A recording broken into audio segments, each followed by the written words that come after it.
രാജ്യത്ത് പാചകവാതക വിതരണത്തിലെ പ്രതിസന്ധി വളരെ രൂക്ഷമായി കൊണ്ടിരിക്കുകയാണ്.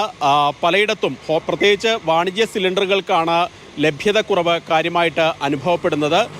പല ഹോട്ടലുകളിലും ഇന്നേക്ക് കൂടി പ്രവർത്തിക്കാനുള്ള സിലിണ്ടറുകൾ മാത്രമേ സ്റ്റോക്കുള്ളൂ.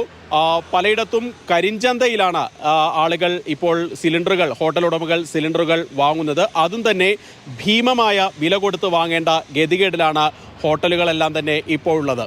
ಇಲ್ಲ, ಯಾವುದೂ ಇಲ್ಲ, ಬರೀ ಟೀ ಕಾಫಿ ಮಾತ್ರ ಇಟ್ಟಿದ್ದೀವಿ ಅಷ್ಟೇ ಅವೈಲೇಬಲ್. ಅದು ಕರೆಂಟಲ್ಲಿ ಮಾಡ್ತಾ ಇದ್ದೀವಿ, ಎಲ್ಲದು ಗ್ಯಾಸ್ ಅವೈಲೇಬಲ್ ಇಲ್ಲ ಇವಾಗ. പലയിടത്തും ഹോട്ടലുകൾ പ്രവർത്തനം ഭാഗികമായി നിർത്തിവെച്ച സ്ഥിതിയിലാണ്. ലൈവായി ഉണ്ടാക്കുന്ന വിഭവങ്ങളുടെ വിൽപ്പന ഇപ്പോൾ പല ഹോട്ടലുകാരും നിർത്തിവെച്ചു കഴിഞ്ഞു. ഏതായാലും ഈ പ്രതിസന്ധി പരിഹരിക്കുന്നതിന് വേണ്ടി ഇടപെടലുകൾ തുടങ്ങിയെന്നാണ് എണ്ണ കമ്പനികളും കേന്ദ്ര പെട്രോളിയം മന്ത്രാലയം എല്ലാം തന്നെ അറിയിക്കുന്നത്. പക്ഷേ ലോക്കൽ മാർക്കറ്റിലേക്ക് ഈ ഇടപെടലുകൾ ഇതുവരെ എത്തിയിട്ടുമില്ല. ഈ യാതൊരു വിധത്തിലുള്ള നിരോധനവും, വിൽപ്പന നിരോധനവും ഇപ്പോൾ ഇല്ല എന്നാണ് എണ്ണ കമ്പനികൾ ഇപ്പോൾ പറഞ്ഞുകൊണ്ടിരിക്കുന്നത്.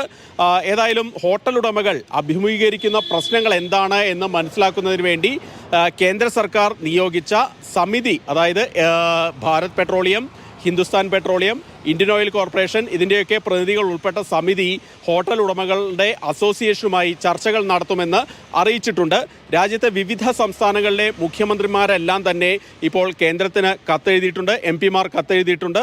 ഈ പ്രതിസന്ധി അത് തുടരരുത്, അതിനുവേണ്ടി കൃത്യമായിട്ടുള്ള ഒരു പരിഹാരം ഉണ്ടാകണമെന്നുള്ള ആവശ്യമാണ് പൊതുവിൽ ഉയരുന്നത്. ഏതായാലും അധിക ദിവസം ഈ പ്രതിസന്ധി തുടർന്നാൽ അത് വീട്ടിലെ അടുക്കളയെ വരെ ബാധിക്കുന്ന സ്ഥിതിയിലേക്ക് എത്തും. നിലവിൽ അത് ഹോട്ടലുകളെയാണ് ബാധിച്ചിരിക്കുന്നത്. അത് വീട്ടിലേക്ക് എത്തിയാൽ സ്ഥിതി കൂടുതൽ രൂക്ഷമാവുകയാണ് ചെയ്യുക.